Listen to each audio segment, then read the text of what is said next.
مش عايز يعني كان يتمنى انه الرئيس السابق مبارك يتنحى قبل ذلك. المفروض قرار ضخم. طيب هسأل سؤال ده، هل اجبرتم الرئيس مبارك على التنحي؟ احنا طلعنا بيان قلنا فيه ان المجلس الاعلى للقوات المسلحه في انعقاد دائم ويتابع الحاله بكل يقظه. ده رساله، يعني دي كانت رساله للرئيس، دي رساله مش رساله للشعب. لا انا ما بقولش للشعب، انا المجلس الاعلى مجتمع ويتابع الموقف، دي رساله لمن يهم الامر، وبالتالي بعديها طلع قال بيان مستمر في الانعقاد.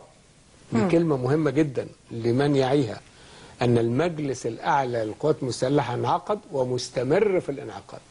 كانت هذه رسالة مباشرة للرئيس السابق مبارك أن الوضع انتهى. معناها ايه؟ معناها ايه يا ست لوم؟ هل دي محتاجة شرح؟ دي مش محتاجة شرح.